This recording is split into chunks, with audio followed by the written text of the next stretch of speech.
당시 공자인데 고대 노예제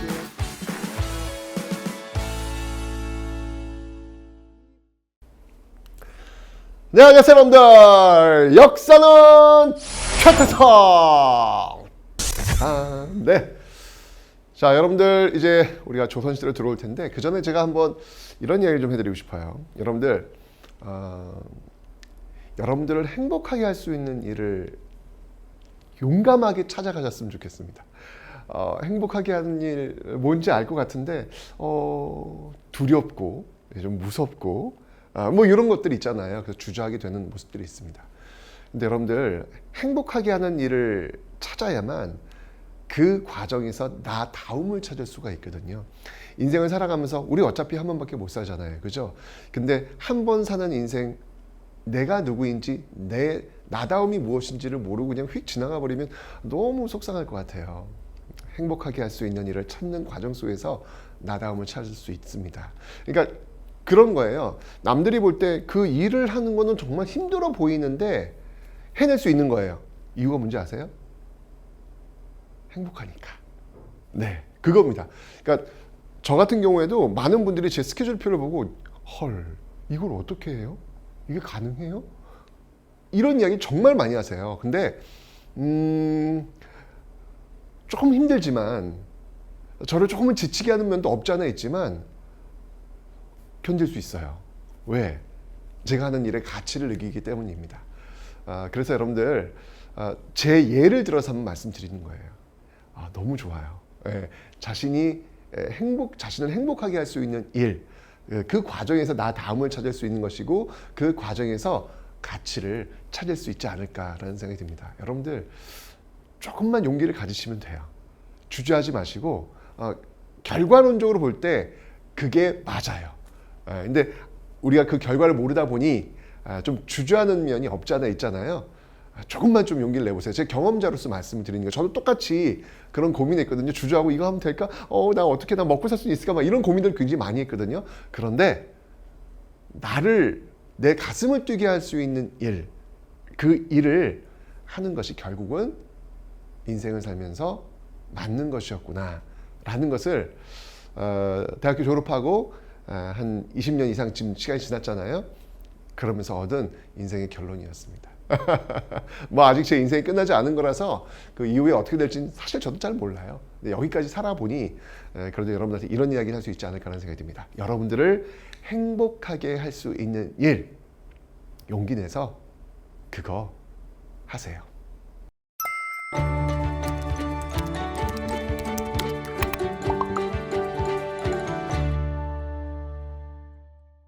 자, 여러분들 우리가 지금 이제 조선시대로 들어왔습니다. 1392년 조선이라는 나라가 이성계에 의해서 건국이 되었습니다. 그런데 그 과정이 순탄치는 않았죠. 뭐 이유는 아시잖아요. 일단 정상적인 방법은 아니고요. 글쎄요, 이게 성공했으니까 혁명이라는 표현을 쓸 수 있을런지 모르겠지만 일종의 쿠데타였지요. 군인이 권력을 찬탈하는 과정 속에서 새로운 나라를 세운 겁니다. 그러다 보니 당연히 이게 과연 명분이 있느냐에 대한 논란이 있을 수밖에 없죠.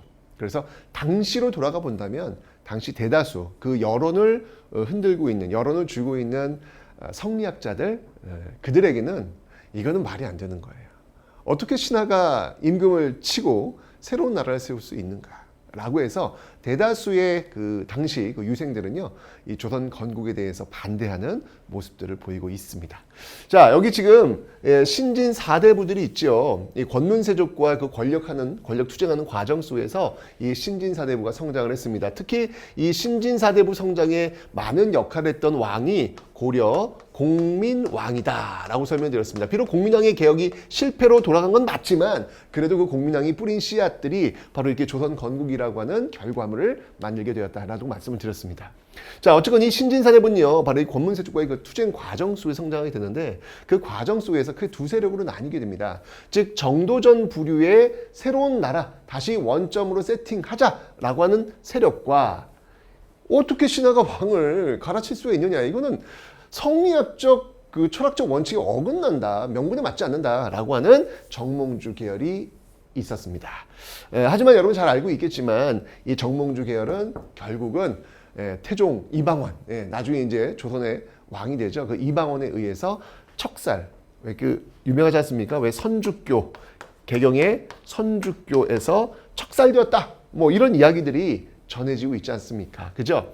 자, 그 과정을 살펴보면요. 첫 번째, 바로 이 신진사대부와 신흥무인 세력들, 이 이성계를 대표하고 있는 신흥무인 세력들이 특히 위화도에서 회군을 해요. 이건 이제 요동정벌을 가는 과정 속에서 이성계가 군대를 돌린다는 얘기죠. 군대를 돌리는 건 두 가지예요. 죽거나 권력을 찬탈하거나 둘 중에 하나입니다. 왜냐면 군인은 여러분 명령 불복종, 명령에 살고 명령에 죽는 거예요. 명령 불복종은 곧 죽음이에요. 그런데 그걸 지금 회군이라는 얘기는 명령 불복종을 했다는 얘기잖아요. 이건 내가 우리 가족이 몰살되거나 또는 성공하면 왕이 되거나 이렇게 가는 것이죠. 그래서 위화도에서 회군을 했습니다. 결과는 성공을 했죠. 바로 이 우왕과 그다음이 그 우왕과 최영을 제거하고 권력을 장악하는 모습들을 보이고 있더라. 그리고 나서 이제 다음 이 권문세족의 경제적 기반을 무너뜨리기 위해서 과전법, 그러니까 이들이 갖고 있었던 이 대농장을 몰수해버리고 바로 이 신진사대부의 경제 기반으로 만들어버렸던 이 과전법을 통과시키고 그리고 조선이라는 나라를 건국하더라. 그래서 위화도해군, 과전법, 조선 건국 이렇게 순서를 여러분들 일단 기억해 놓으시면 되겠습니다. 자, 하지만 아까도 말씀했지만 대부분의 유학자들은요, 이 조선 건국에 대해서 굉장히 반대하는 모습들이 명분이 안 맞는 거라 이게. 신하가 왕을 갈아치는 건 일단 이건 명분에 자신들이 배운 원칙에 맞지가 않는 거예요. 결국은 대다수가 이렇게 정몽주 계열로 반대하는 모습들은 분명히 보이면서 이들은 이제 온건파 신진사대부라 그래요. 이들은 나는 조선 건국에 참여하지 않겠다라고 해서 대다수가 낙향하는 모습들을 보이고 있습니다. 그래서 왜 여기서 나온 그 단어가 왜 두문불출이라는 이 단어가 여기서 나오는 거예요. 두문동에 들어가서 이 선비들이 두문동에 들어가서 불출 나오지를 않는다는 것이죠. 이 이성계가 좋은 선비를 쓰고 싶은 거라 새로운 나라를 지금 만들었으니까 그래서 좀 같이 좀 해주십시오라고 편지도 보내고 신하들도 보내지만 절대로 나오지 않더라. 그래서 두문불출이라는 말. 여러분들 왜 PC방에 가서 두문불출한다 뭐 이런 표현 쓰셨습니까? 그죠? 이게 여기서 나오는 단어가 되겠습니다. 자, 어쨌건 간에 여러분들 조선은 건국되었습니다. 바로 이 정도전 계열에 의해서 되었죠. 미리 말씀드리지만 여러분들 정몽주를 죽인 세력이 누구예요? 이방원. 나중에 알겠지만 여러분들 정도전을 죽인 것도 역시 이방원입니다. 이방원에 의해서 정몽주도 죽고 정도전도 죽게 될 겁니다. 어쨌건 자, 이 계열 정도전과 이성계가 손을 잡고 조선이란 나라를 건국을 했습니다. 자, 여러분들 중앙 집권 체제를 지금 만들어가는 그런 모습들 보이고 있는데, 자, 이러면서 여러분 태조, 세종, 성종 이렇게 이어지는 그런 모습들을 배우시게 될 거예요. 자, 각각의 왕들이 어떤 역할인지 한번 살펴볼 텐데, 이건 뭐 여러분 무조건 시험에 나오는 겁니다. 지금 제가 알려드리는 이 조선의 왕들, 조선의 그 기틀을 잡았던 이 왕들의 어떤 그 칼들에 대해서는요 무조건 시험에 나오는 거니까 여러분들 꼭 좀 기억을 좀 해 놓으셔야 되겠습니다. 자, 먼저 태조 이성계부터 한번 살펴보도록 하죠. 자, 태조 이성계는요 일단 조선을 건국한 그런 인물이라는 건 여러분 잘 알고 계실 겁니다. 그죠? 자, 그런데 기본적으로 이 조선의 설계자가 누구였냐면요 바로 삼봉 정도전, 호가 삼봉입니다. 정도전이라는 인물이었습니다. 근데 정말 이름 자체가 도전적이지 않습니까? 뭔가 새로운 세상, 그러니까 정도전이라는 인물은 이런 것 같아요. 뭔가 고려 말에 세상을 바꾸고 싶은 거야. 그런데 세상이 자기를 쓰지를 않아. 그러면 어떻게 할까요, 여러분들? 포기해야지. 일반적으로 이렇게 나오잖아요. 세상이 나를 쓰지 않으니까. 근데 정도전은 달랐어요. 세상이 나를 쓰지 않아. 그래? 그러면 나를 쓸 수 있는 세상으로 바꾸지 뭐. 이렇게 생각한 사람이에요. 소름 돋지 않습니까, 여러분들? 세상이 나를 쓰지 않으니까 나를 쓸 수 있는 세상을 내가 만들겠다. 이게 바로 정도전의 마인드였던 것이죠. 그래서 새로운 세상, 역성혁명이 필요하다라고 이야기했던 거예요. 왜?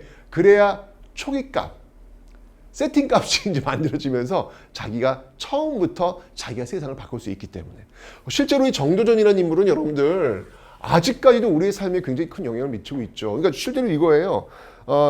수도 서울이 고려시대는 개경이었잖아요. 근데 이제 한양으로 온단 말이에요. 지금의 서울이란 말이죠. 그런데 딱 종이를 펼치는 거 말이죠. 이 정도전이 선을 하나 쭉 긋잖아요. 그럼 그것은 길이 됩니다. 점을 하나 딱 찍잖아요. 그럼 그게 문이 됩니다. 와. 그러니까 지금 조선이라고 하는 이 한양이라고 하는 곳을 설계한 사람이 바로 이 정도전. 여러분들 그 정도전의 어떤 그 선, 그가 그었던 선, 그걸 지금도 쓰고 있어요, 우리가. 종로대로. 종로에서 그 동대문까지 이어지는 그 곳 있잖아요. 그 정도전의 그 흔적과 연결되고 있는 겁니다, 여러분들. 그리고 사대문의 이름들. 정도전은 유교 사회를 만들고 싶었던 거예요. 유교 국가를. 그래서 유교에서 가장 중요시 여기는 인, 의, 지, 신. 이거를 사대문에 다 박아 놓습니다. 인, 흥인, 지문, 동대문. 의, 돈이문, 서대문. 지, 요거는 이제 북정문, 숙정문이라 해가지고 이 정자가 이 지자와 연결이 되거든요. 그래서 북대문. 인의 예, 인의 예, 지냈고 얘는 뭐예요? 숭례문, 남대문. 와, 대박. 게다가 신, 마지막 신은 뭘까요? 가운데 센터. 보신각. 이거 우리 지금 쓰고 있잖아요. 그러니까 이게 참 대단한 인물입니다. 대단한 인물인데 정도전의 인물이. 그러니까 이 정도전은 재상 중심의 나라를 만들고 싶었어요. 재상 중심의 나라. 왜냐하면 왕은 바꿀 수가 없잖아요. 왕은 물론 자기는 바꿨지만 어쨌건 자기가 만드는 그 세상 속에서 왕은 바꿀 수 없잖아요. 근데 왕이 매번 세종처럼 똑똑한 왕이 나오는 건 아니잖아. 바꿀 수 없는 상황 속에서 이상한 왕도 나올 수 있잖아요. 연상 같은 사람 나올 수도 있잖아요. 그럼 어떻게 바꿔? 바꿀 수가 없단 말이에요. 그래서 왕한테 실권을 주는 게 아니라 늘 현명한 사람으로 바꿀 수 있는 재상. 이 재상 중심의 나라를 만들고 싶었던 것입니다. 정도전의 꿈이었던 거예요. 자, 그래서 한양도성을 설계하고 뭐 과정법 시행도 있었고요. 그의 저서를 한번 보면 대단합니다. 불시잡변. 야, 이게 정말 조선이라는 나라가 유교의 나라구나라는 걸 알 수 있는 게 이게 얼마나 이게 와. 불씨가 뭐예요? 부처불이에요. 씨는 그냥 성씨예요. 최씨, 김씨, 이씨. 부처님한테 그냥 씨 붙이는 거야. 부처님한테. 부처씨. 와, 이것도 놀라운데 게다가 잡변이래. 해석해봐. 잡소리. 대박. 와. 최씨의 잡소리? 뭐 이런 식으로 지금 부처씨의 잡소리 이렇게 얘기를 하는 거예요. 야, 이 조선이라는 나라가 진짜 성리학의 나라, 유학의 나라가 맞구나라는 게 이 단어에서 딱 들어오지 않습니까? 그죠? 자, 이뿐만 아니라요. 조선 경국전 경제 문감 이건 뭐냐면 다 조선이란 나라를 운영하기 위한 시스템. 나중에 이제 조선 경국전 이후에 뭐 경국대전 이런 게 나오는 배경이 바로 여기서 나오는 겁니다. 경이라고 하는 것은 나라를 다스린다는 어떤 의미가 있거든요. 그 나라를 다스리기 위해서 경국이라는 게 그런 거예요. 나라를 다스리기 위해서 필요한 시스템. 이걸 다 정도전이 만들어낸 거예요. 대단한 인물이죠. 그러니까 이 정도전은 준비를 하고 있었던 것 같아요. 아까 얘기했잖아요. 그래? 그럼 세상이 나를 쓰지 않으면 내가 세상을 바꾸면 되지 뭐. 나를 쓸 수 있는. 그러려면 여러분 그냥 말로만 하는 게 아니죠. 그러기 위해서 그가 생각해낸 나라가 있었던 거예요. 그걸 준비했던 거예요. 그래서 1392년 조선이 건국되었을 때 따라라라라라 이게 나올 수 있는 배경이 준비되었기 때문에. 그러니까 나는 뭘 하고 싶어. 그냥 꿈만 꾸면 그건 몽상가에 불과하죠.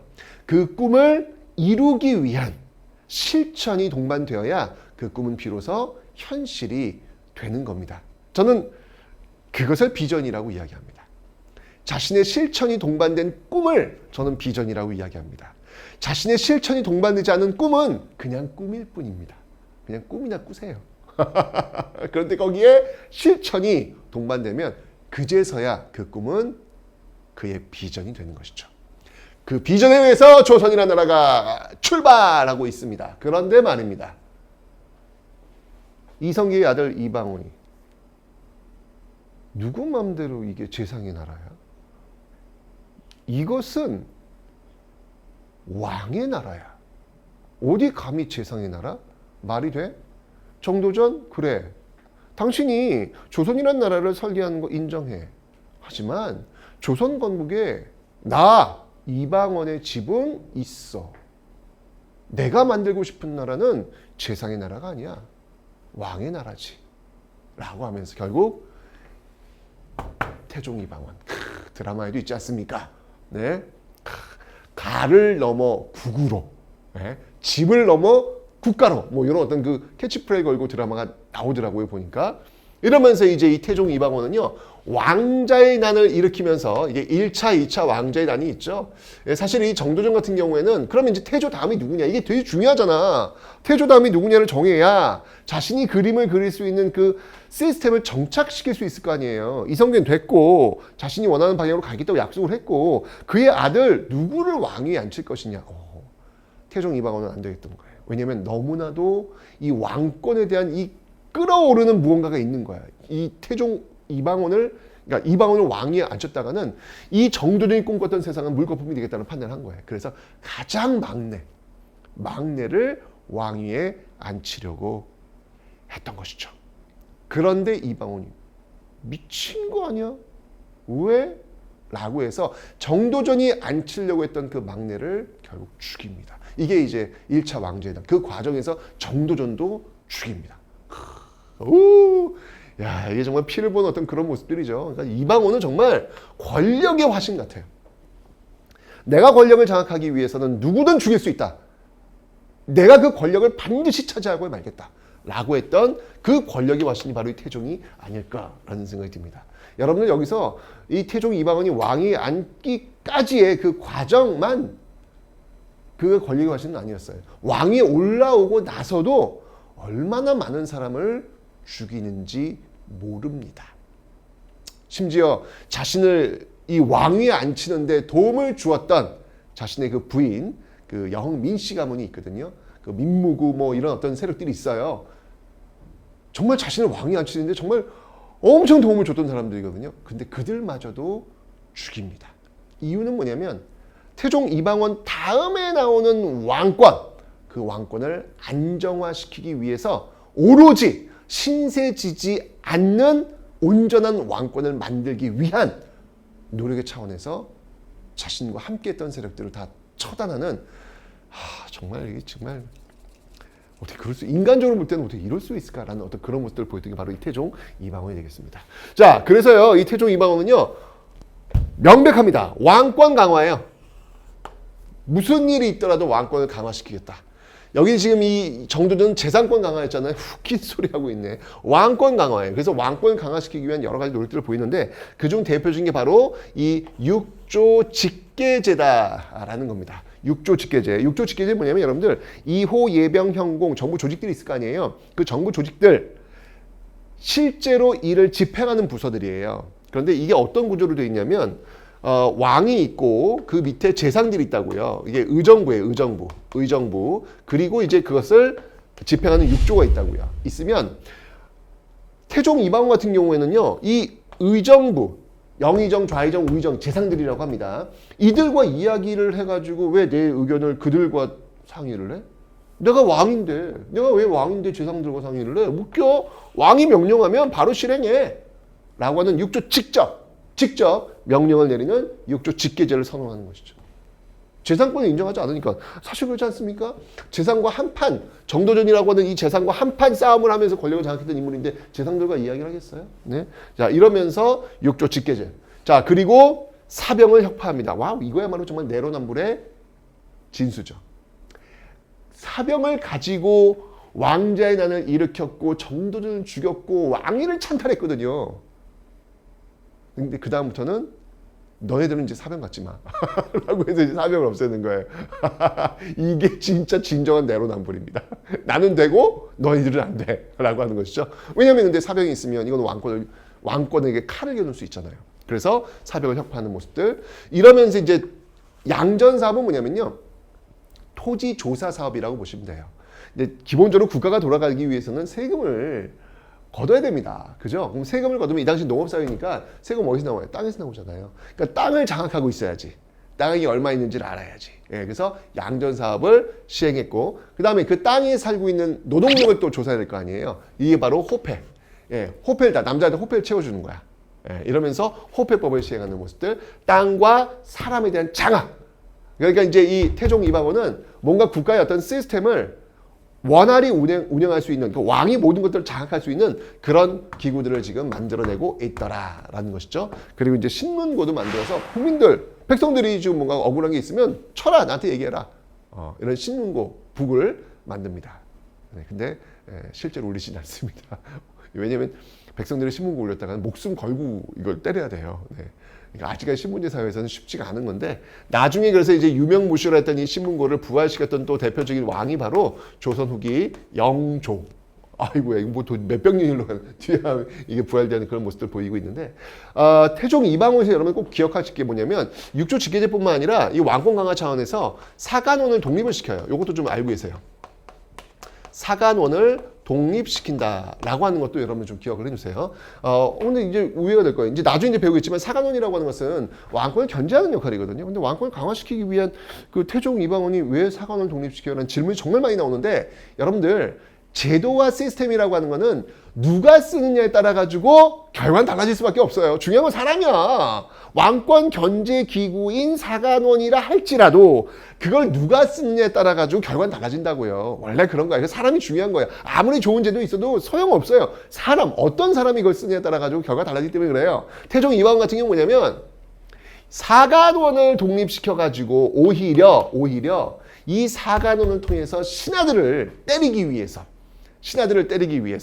그리고 권력을 나누기 위해서, 여하튼 여러 가지 어떤 다목적 측면 속에서 사간원을 독립시켰기 때문에 결과론적으로는 왕권을 강화시키는 어떤 그런 방향으로 쓰여지고 있다라는 거 기억해 놓으시면 되겠습니다. 그래서 사간원 독립도 꽤 시험에 잘 나오는 선지니까 꼭 기억을 해 놓으시면 되겠습니다. 그죠? 태종이었습니다. 그래서 왕권 강화예요.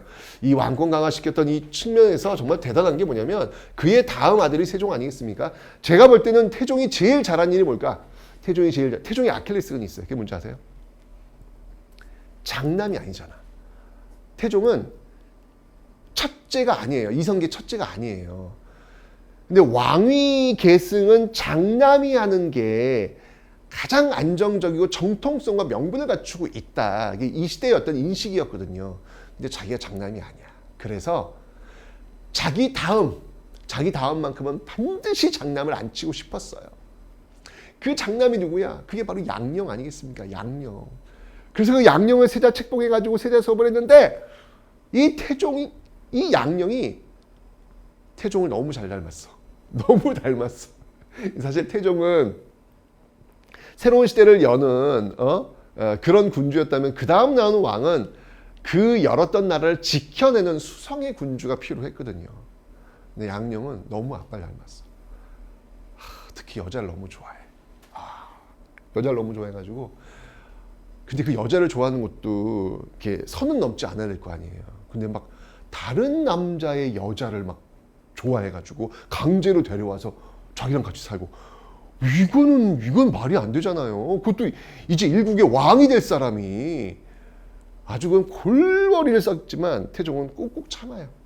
그래도 얘가 왕이 돼야 된다. 꾹꾹 참아요. 그러니까 이 태종이 정말 그 자기 주변 사람들을 내치는 거에 대해서는 정말, 야, 어떻게 저런 사람이 있냐 할 정도로 아주 그냥 혹독한 사람이에요. 근데 그 자식들에 대해서만큼은 정말 쩔쩔쩔쩔쩔 매는 그런 모습들을 태종답지 않아. 자식들에 대해서만큼은 태종답지 않아요.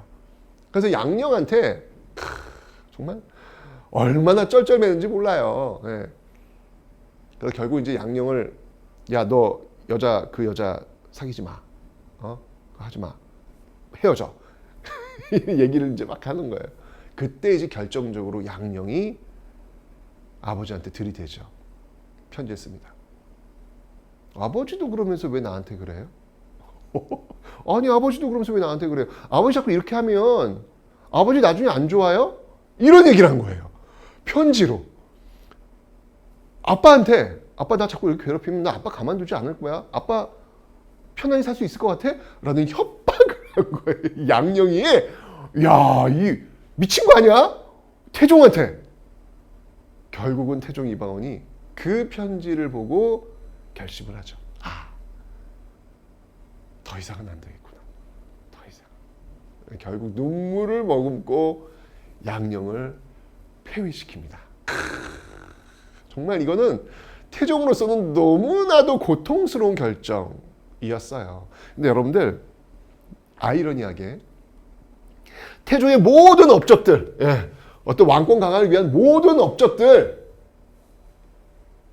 이 모든 업적들 중에서 제일 잘한 태종의 업적은 바로 양령을 폐위시키고 충령을 왕위에 앉혔다는 것. 그 충령이 누굽니까? 그게 바로 세종대왕입니다.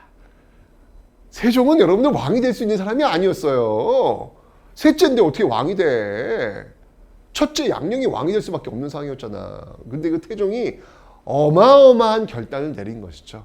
세자로서 쭉 왔던 그 세자를 폐위한다. 이건 있을 수 없는 일이거든. 근데 결국 태종은 결정을 하고 충령을 왕위에 앉힌 겁니다. 이게 아마 어떻게 보면 태종의 가장 큰 업적이 아닐까? 라는 그런 생각이 드네요.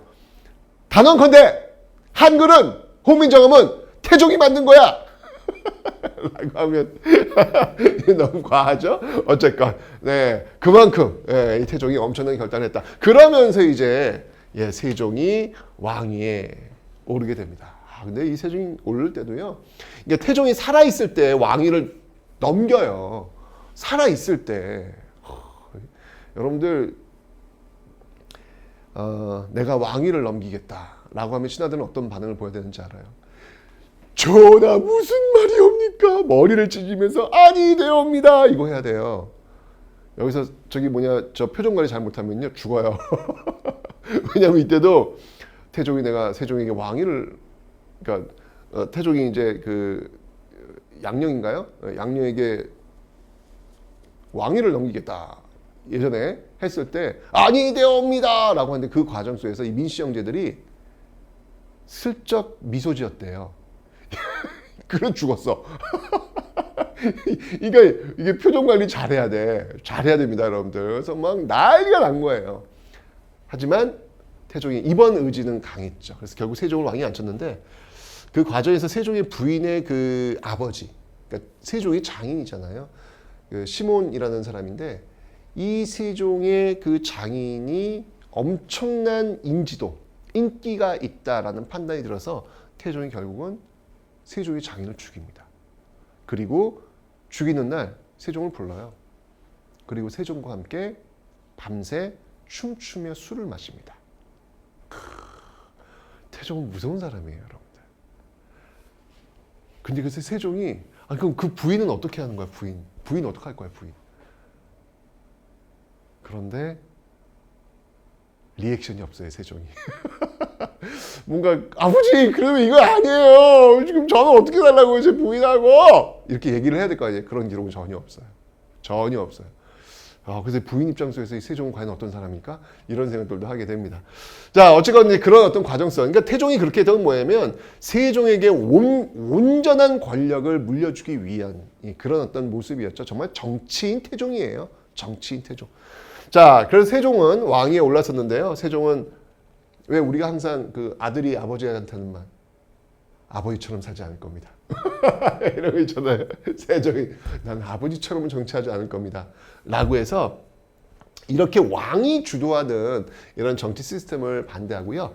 재상들과 다시 어떻게 보면은 정도전이 꿈꾸었던 그 세상을 지금 그려나가는 거예요. 그래서 의정부 이 정승들과 함께 서라고 하는 건 뭐냐면 이거 서명이에요. 의정부 정승들이 사인을 해줘야 패스가 되는 거야. 통과가 되는 거야. 그래 6조로 내려간단 말이에요. 이런 의정부 서사제를 발행하고 있더라. 이게 바로 세종. 세종은 여러분들 세종실록을 보시면 세종이 제일 쓰는, 왜 사람들도 이렇게 습관적 용어가 있잖아요. 계속 이런 말들을 반복해서 쓰는 말, 앞과 끝에 뭐 그런 말들이 있잖아요.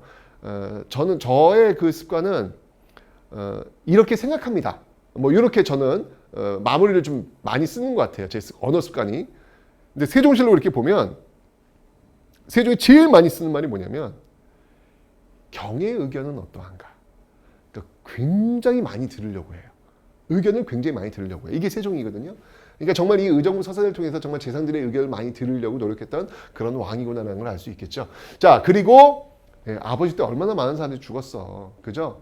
새롭게 현명한 사람들을 모아서 그들과 함께 연구하고 토론하겠다. 현명한 사람들이 모여있는 집, 편잔이라는 것을 이때 만든 것이죠. 그래서 여기서 정말 인재들 쏟아져 나오지 않습니까? 그죠? 그리고 제일 중요한 거 훈민정음이 창제되고 있다. 정말 이 훈민정음 여러분들 그 서문을 보시면 왜 만든 거예요? 백성들이 글을 알지 못해서 불편함을 얻고 있으니 이 훈민정음을 통해서 그 불편함을 해소해 주겠다. 이거 목표 아닙니까? 그러니까 세종의 목표는 정말 이 훈민정음 나올 때 여러분들 세종이 거의 눈이 안 보여요. 눈이 안 보이는데도 불구하고 그런 일을 한 거야. 그런 일을 했던 이유는 뭘까? 그건 제가 볼 땐 행복해서 그런 거예요. 몸이 지치고 몸이 힘든데도 불구하고 그런 일을 하는 건 뭐냐면 행복해서 하는 거예요. 왜? 세종에게 있어서 자신의 일이라고 하는 것은 왕이고 군주예요. 왕이고 군주는 그 백성들을 위해서 무언가 일을 할 때 행복감을 느껴야 된다라고 세종은 판단했던 것이죠. 세종은 그것을 했던 인물입니다. 그 몸이 완전히 망가지는 상황 속에서도 끊임없이 일을 했던 동력. 사람들은 이게 어떻게 가능해? 아니 눈이 안 보이는데 어떻게 연구를 해? 이게 가능해? 라고 이야기할지 모르겠지만 세종은 그 일을 하면서 가슴이 뛰었을 거예요. 그래서 그 일을 한 겁니다. 이게 바로 세종입니다. 자, 뿐만 아니라 여러분들, 세종은 지금 우리한테 영향을 너무 많이 미치죠. 훈민정음뿐만 아니라 우리의 어떤 그 한반도 지도의 모습들을 이때 완성이 돼요. 그래서 사군과 육진을 개척합니다. 그러니까 영토를 넓혔다는 이야기죠. 영토를 쭉쭉 넓혀가지고 우리가 지금 알고 있는 백두산, 두만강까지 영토를 쭉쭉 확장했던 그때가 바로 세종이다 라는 것이고요. 그다음에 쓰시마 또 정벌하죠. 그러니까 이종무를 통해 가지고 쓰시마를 정벌하는 모습들도 보이고 있더라 라는 거 봐주시면 되겠습니다. 자, 이러면서 세종시대가 자리를 잡았습니다. 여러분들 이 세종은요, 뭐 시험에 가장 많이 나오기 때문에 정치, 경제, 사회, 문화 다 나누어 가지고 세종은 무조건 정리를 하셔야 됩니다. 잊지 마세요, 여러분들. 자, 그리고 나서 이제 그의 아들 문종. 문종인데 몸이 약하네. 문종이 좀 몸만 강했으면 이 세종 문종 시대는 어마어마한 시대가 됐을 것 같아요. 근데 문종이 몸이 약해서 일찍 죽어요. 그러다 보니까 그의 너무 어린 아이, 단종이죠. 뭐 거의 중학교 1학년 나이에 이제 즉위를 한단 말이에요. 너무 나이가 어린 거야. 결국은 그의 삼촌. 세조죠, 세조. 그 세조가, 그러니까 수양대군이 결국 단종을 끌어내리죠. 자, 그러면서 그 왕권을, 그 권력을 찬탈했던 그 계기가 계유정난이에요. 여러분 이것도 보시면 알겠지만, 계유년에 난을 평정했다. 라고 이야기하잖아요. 근데 되게 이게 웃긴 말이에요. 난을 일으킨 사람은 수양대군이에요. 그런데 계유년에 난을 자신이 정리했대, 평정했대. 이게 무슨 말이야? 여기서 여러분들 저는 전형적인 역사는 승자의 기록이다라는 게 여기서 나오는 것 같아요. 자신들이 승리했기 때문에 이런 용어를 쓰는 거야. 자신들이 패배했으면 이건 역적이거든요. 있을 수 없는 일이거든요. 근데 그 역적에서 이제 이런 단어를 쓰게 되는 거. 이거야말로 역사는 승자의 기록이구나 라는 걸 아주 단적으로 보여주는 단어입니다. 말이 안 되잖아. 자신들이 난을 일으켜 놓고 나서 난을 정리했대. 말도 안 되는 얘기, 논리를 지금 쓰고 있는 거예요. 억지지, 억지. 어쨌건 이제 이런 계유정난 그 1등 공신이 바로 이 한명회 아니겠습니까? 한명회. 이 나는 새도 떨어뜨린다라고 하는 이 한명회의 권력이 이어지게 됩니다. 성종 때까지 이어집니다. 이 한명회가 엄청납니다. 네. 자, 결국은 이제 이렇게 권력을 장악한 이 수양대군은요.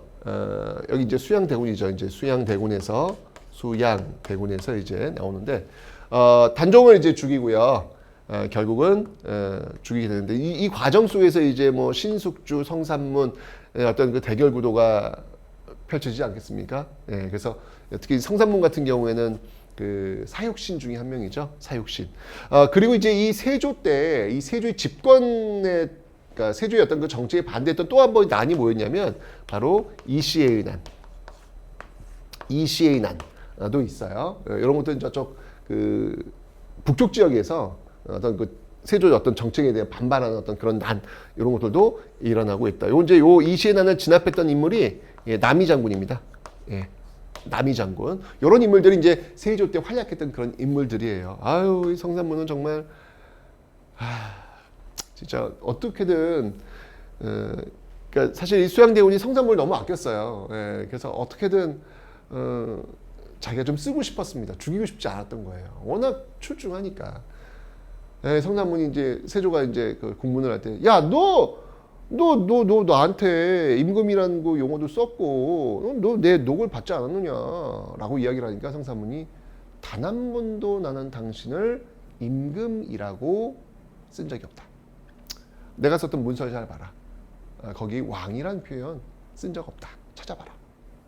또 내 창고에 가면 너가 준 봉급 다 그대로 쌓여 있다. 뭐 이런 식으로 이야기를 하죠. 결국 어쩔 수 없이 성산문은 죽게 됩니다. 신숙주 같은 경우에는 왜 숙주나물 이 변절자의 대명사가 돼버렸죠. 변절자의 대명사. 왜 숙주나물이 원래 빨리 쉬잖아요. 그래가지고 이 변절의 대명사, 이 신숙주의 이름을 따가지고 그 나물의 이름을 숙주나물이라고 붙였다. 뭐 이런 이야기가 있을 정도로 또 이 변절의 대명사로 또 이렇게 역사 이게 회자가 되어버렸습니다. 신숙주는 찬성을 했고 성산문은 반대하는 과정 속에서 나온 어떤 그런 에피소드들 기억하시면 되겠네요. 자, 그래가지고 결국 이 세조가 왕위를 찬탈했죠. 게다가 단종까지 죽이지 않습니까? 아우. 그러니까 이 세조를 제일 닮은 왕이 누구냐면, 그러니까 세조와 제일 닮은 사람이 태종이에요. 예, 참 많이 닮았습니다. 예, 정말 비슷한 그런 어떤 모습을 보이는 거죠. 할아버지랑 너무 똑같아. 자, 그러면서 할아버지 했던 대로 그대로 육조 직계제 갑니다. 육조 직계제 그대로 합니다. 무슨 재상제라고 얘기를 해. 내가 왕인데 내가 결정하면 그냥 가면 돼. 라고 하는 모습들. 그리고 지편전. 이 지편전 기본적으로 신하들과 이야기하는 공간이죠. 무슨 얘기가 필요해? 내가 결정 가는 건데 없애! 지편전 없애는 모습들. 그러면서 자, 이제 시스템을 만들 거야. 이제 조선 왕조의 시스템. 법을 만들 거야. 라고 해서 이 경국대전이 이때부터 시작됩니다. 완성은 성종 때인데요. 이때부터 시작되는 그런 모습들이 있고요. 그 다음에 정말 그 전광석화 같은 그런 개혁들을 막 밀어붙입니다. 정책들을요. 예를 들면 과전법, 여러분 앞에서 왜 과전법을 신진사점에 나눠줬다고 했잖아요. 근데 그거는 이제 전현직 관리에 나눠주는 거예요. 근데 중요한 건 뭐냐면 전현직 관리에 나눠주고 시간이 좀 흘렀잖아. 흐르니까 땅이 부족한 거야. 그러니까 부족해? 그럼 현직만 줘. 이게 쉬운 게 아니거든요. 신하들이 얼마나 반발하겠어요. 그런데 세조니까 밀어붙이는 거예요. 그래서 이걸 직전법, 과전법을 직전법을 맞췄던 인물이 바로 세조입니다. 이런 모습들 보이고 있더라. 쭉쭉쭉 밀어붙이는 어떤 모습들. 자, 그런 과정 속에서 왕권을 강화시키는 그런 어떤 모습들이 있다가 이제 그만 피를 봐야 되는 시기 아니겠습니까? 그죠? 그러면서 이제 조선이 조선다워지는, 그러니까 앞에 어떤 그 정말 얼마나 피를 보면서 이 문화를 또 창달하면서 정말 이 드라마틱한 어떤 그런 내용들이었잖아요. 그죠? 이제부터는 안정화되는 그런 모습들, 안정화되는 모습들을 보인 게 바로 성종. 여러분들 이 성종은 참 억울한 사람이야. 성종은 여러분 이 성자라고 하는 거, 이 이룰 성자라고 하는 건 이 묘호는요 아무나 붙이는 거 아니에요, 여러분들.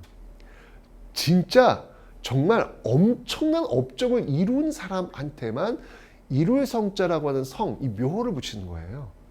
엄청난, 세종도 여러분 성자는 못 받았어요. 이게 죽고 나서 이게 붙이는 거거든요. 그 왕을 평가할 때 세종도 못 받았어요. 근데 성종은 받았어요. 근데 여러분 이게 왠지 알아요? 성종 때 어마어마한 일들을 다 해냅니다. 진짜 이게 이 세종의 빛에 가려가지고 성종이 지금 빛을 못 보는 것이지, 성종이 한 일은 엄청난 일. 정말 조선의 토대를, 조선의 어떤 뼈대를 만든 인물이 성종이다. 이렇게 보시면 돼요. 엄청난 일을 했던 그런 인물입니다. 자, 이 성종 같은 경우에, 근데 우리가 이 성종은 뭘로만 아는지 알아? 네. 드라마 같은 데 하도 나오면 성종이 한 일은 기억이 안 나. 오로지 패비윤 씨. 패비윤 씨가 그 성종의 얼굴에 스크래치를 가하잖아요. 어디 감히 임금의 얼굴에 이 자국을 보인 이게 할퀴거든. 쫙 나오거든요. 이런단 말인가? 그 결국 이제 패비윤 씨가 결국 사해 먹고 죽잖아요. 그의 아들이 누구야? 그의 아들이 연산군 아니야, 연산군. 이걸로만 기억되는 거야, 성종은. 패비윤 씨가 스크래치를 가했고 그의 아들이 연산군이었고 연산군이 폭정을 보였다. 이것만 성종이 기억하는 거예요. 이거 완전 오해고요. 말 그대로 성종입니다, 여러분들. 한 일이 너무나도 많아요. 조선 이게 제가 얘기할 때도 그 조선 전기 그 나온 책자들 있잖아요. 세종 때만 기억하시라고 제가 말씀드려요. 세종 때만 기억하고 나머지는 다 성종이라고 가도 과언이 아니다. 이렇게 얘기할 정도입니다. 자, 성종은요. 그래가지고 다시 이제 신하들과 이야기할 수 있는 이게 조선 시대 가장 경연은 뭐냐면 여기 지금 경연이죠. 이거 신하들하고 이야기하는 자리에 토론 자리. 가장 경연을 많이 세종보다도 더 많이 했어요. 그러니까 정말 신하들하고 토론을 너무나 즐겼던 그런 왕이 바로 이 성종입니다. 이 성종이 정말 갑자기 사실 성종은 왕위 순위에서 넘버 3예요. 넘버 1도 아니라 넘버 2도 아니라 넘버 3예요. 그러니까 왕이 될 수 없는 사람이었는데 갑자기 왕이 되거든요. 위에 이제 왕들 위에 있는 사람 넘버 1, 넘버 2가 몸이 뭐 일찍 죽거나 몸이 약해가지고 왕이 됐단 말이에요. 그러니까 갑자기 왕이 되니까 준비가 안 됐을 거 아니야. 그럼 공부를 해야 될 거 아니에요. 그래서 그러니까 10대의 나이에 갑자기 왕이 되거든요. 14살인가 그만 그때 왕이 될 거예요. 그때부터 세자가 될 거예요. 그때부터 그러니까 그 어렸을 때부터 세자가 돼가지고 그때 이제 왕이 즉위했을 거예요. 그래서 계속해서 세자 수업을 받는데 왕위 수업을 받는데 진도가 늦었음에도 불구하고 정말 성실히 따라와요. 그래서 이 경연 같은 경우에도 왕이 된 다음에 원래 경연은 그 아침에 한 번, 오후에 한 번, 저녁에 한 번 이렇게 3번 받아요. 그런데 사실 그 앞에 있는 그 저 할아버지들은 이런 세종 빼고는 별로 싫은 거야. 이 신하들하고 얘기하면 뻔하거든. 전하 이건 이리 하면 아니 되옵니다. 이 얘기하는 거거든. 그러니까 싫은 거야 그 사람들은. 근데 성종은 그게 너무 즐거웠나 봐요. 야 그러면 오전, 오후, 저녁 말고 야간 자율학습은 어때? 그래가지고 그 3번 하고 나서 밤에 잠들 때 그때 또 해요 경연을. 이만큼 이 경연을 즐겼던 인물이 바로 이 성종이다 라는 것이죠. 네. 서연이라고 하는 것은 이제 왕세자가 이제 하는 겁니다. 그런 것들을 이제 담당하는 곳이 홍문관인데요. 이 홍문관, 옥당이라고도 불리죠. 이 홍문관을 다시 복원을, 집현전이 없었던 걸 다시 복원시켰던 인물이 바로 성종이더라. 그리고 경국대전을 완성시켰던 왕이 바로 이 성종이 되겠습니다. 그러면서 이제 엄청난 많은 책들이 나요. 뭐 국조 오래의 뭐 악학 괴범 이건 음악 쪽 아니겠습니까? 뭐 음악이면 음악, 뭐 지리면 지리, 뭐 법이면 법. 하여튼 뭐 웬만한 저서들은 다 이때 성종 때 만들어요. 그러니까 이 묘호에 성이라고 하는 걸 붙이는 거예요. 그러니까 조선의 어떤 모든 시스템을 완성시켰던 성종이라고 보시면 됩니다. 근데 이 패비윤 씨의 스크래치 모든 게 다 이게 묻혀가지고 드라마에서는 이런 얘기 안 하잖아요. 패비윤 씨가 야 이것만 나오잖아요. 그죠? 성종이었습니다. 자, 이렇게 해가지고 이제 성종 때가 되어서야 조선의 어떤 시스템이 정착이 되고 있더라라고 하는 걸 받으시면 되겠네요.